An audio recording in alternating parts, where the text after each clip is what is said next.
Miss West, are you available right now for us? Yes, I am. Hello. Hello. Hello, hello, the floor is yours. The floor is yours. Oh, yes. Thank you. Thank you guys so much for having me. So, hello. My name is Celai West. I am 13 years old and I am the youngest professional runway model to walk amongst all adults in New York Fashion Week at just 10 years old. And I am also a model, runway coach, activist, texture activist, or social justice activist also, environmentalist, and CEO of my own t-shirt company, The Chatty Chick. So it all started when I was just 3 years old and I was at a skating rink with my family. And this guy comes up to me and is like, "Oh my gosh, I want to shoot you." And we were like, "Wait, what?" Because, we didn't know what shoot he meant.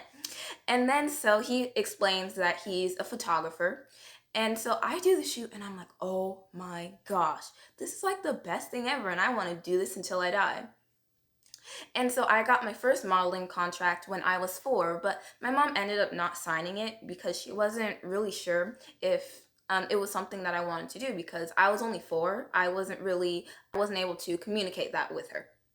And then she got another modeling contract when I was about 5, and she ended up signing that one because by then I was actually able to communicate that with her.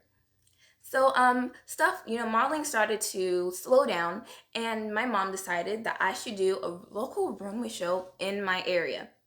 And so I do it, and I'm like, this is all right. I still definitely enjoyed modeling more. And then about a year later, I was doing a rehearsal for a show, and this guy's like, "Are you ready for New York Fashion Week?" And I'm like, "Wait, what? Like the New York Fashion Week?" And so I didn't really think I was really ready for that, so I ended up saying no. And then he asked me again next season. And so I ended up saying yes. And I go to New York Fashion Week for the first time, and I'm like so intimidated because I'm so used to these small shows. And I was like only like 6 or 7. And I definitely just wasn't really used to all those big shows. But then next season, I walked in Madison Square Garden. And if anyone knows Madison Square Garden, you know that it is huge. And so I was like going crazy. And then so I walk out, and my mom is like, "Where did she get that walk from?" And honestly, I didn't know either. So that's basically how I started my runway career. And when I was 9 years old, I had my very first viral video, the one in the orange dress, if you guys saw that in the video. And but then an hour ish later, I walked for my very first all adult lineup. So I was like really, really excited because it was my first adult lineup. But the thing is, I had like these 2-inch heels on, and I just wanted to, like wear like some adult heels, like I don't know, 4 or 5 inches or something. But my parents weren't really, they didn't really feel good about that because I was only 9, and I don't think it would be a good idea for me to have like those heels. And so when I was 10, they got me my first pair of heels, and I finally got to walk in them in Palm Springs Fashion Week. And I was like really, really scared because it was my first time walking in heels, and I was like, "Oh my gosh, what if I fall and stuff?" But the good thing is, one of the designers that goes to New York Fashion Week, David Tupaz, he said that he wanted me to close his opening show for New York Fashion Week. And I was like, "Oh my God," because when I went to New York Fashion Week for the very first time, he was one of the 3 designers that I said that I wanted to walk for when I got older. But I was like, this is like happening when I'm only 10, and I said that when I was like 8. This is happening a lot sooner than I thought. So it was like a dream come true, and that's basically how I became the youngest professional runway model to walk amongst all adults in New York Fashion Week. So I remember in kindergarten, I always used to wear my hair like really big, and also used to wear it down to school. And my mom used to get like these really weird stares from the parents because they probably thought that I should be wearing my hair in like ponytails with barrettes at the ends. But I just really just loved my hair being big. I remember this one time, my hair was like really small, and I'd be like kind of mad. But then once my mom, picked it out and stuff, and it was a lot bigger, I'd be like really happy. So that's where I got my phrase: the bigger my hair, the more invigorated I am. And I do pretty much live by that to this day. But by the end of my kindergarten year, my mom saw a lot of girls from like fifth and sixth grade that were, starting to wear their hair down. So she thought, if she has such a big impact on those girls at school, maybe she'll have a big impact on, girls on social media. So that's how I started my social media page when I was 7 years old.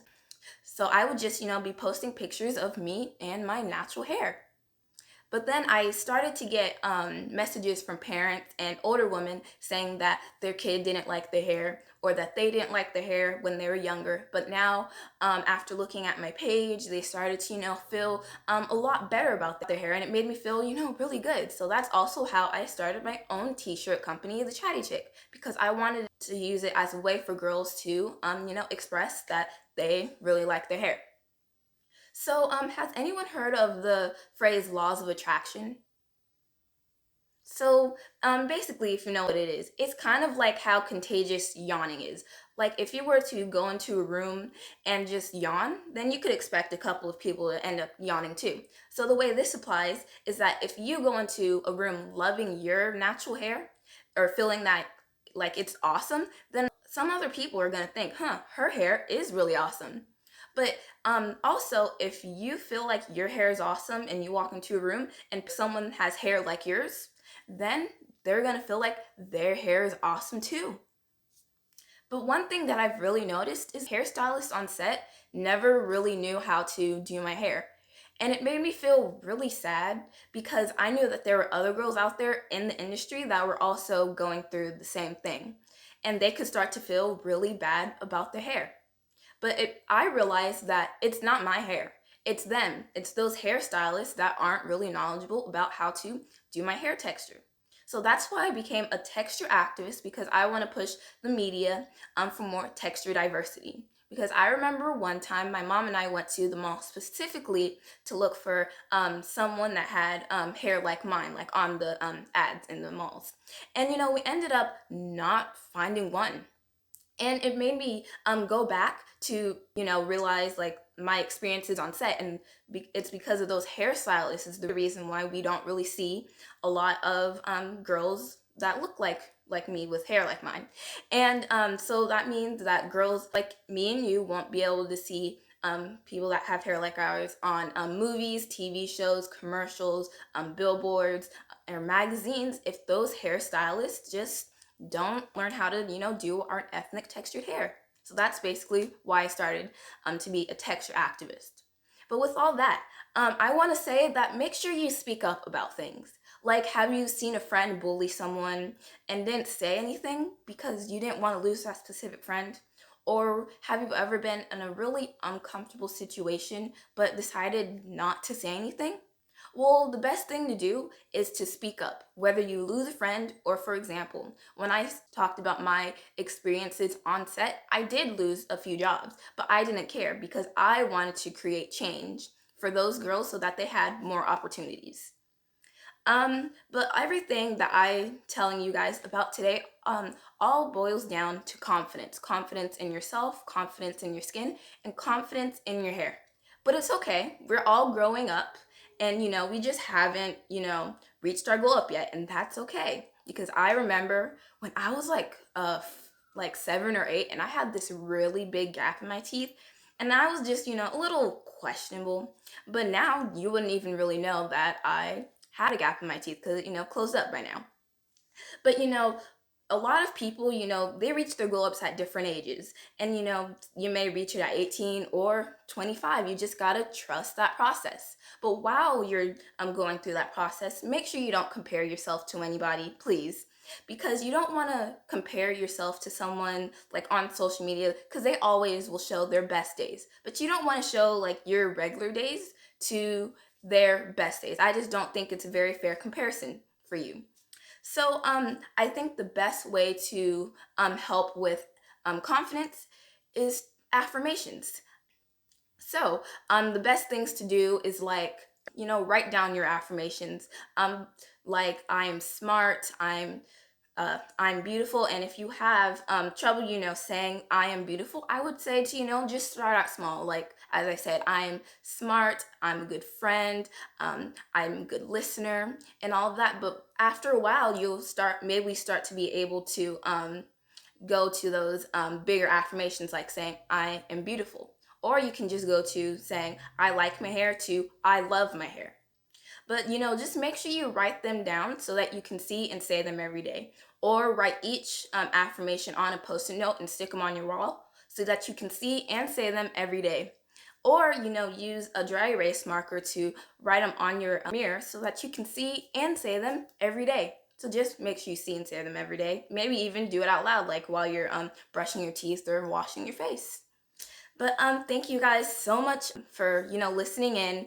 And if you guys thought any of this was helpful, then you guys can follow me on one of my social medias. Like I'm on Instagram, Twitter, TikTok, YouTube. But if you go to my website www.celaiwest.com, then you'll be able to. And if you scroll all the way to the bottom, you'll be able to see all of my social media platforms. But then you'll also be able to see my t-shirt company, The Chatty Chick. So now we'll be able to get into those questions if you guys have any.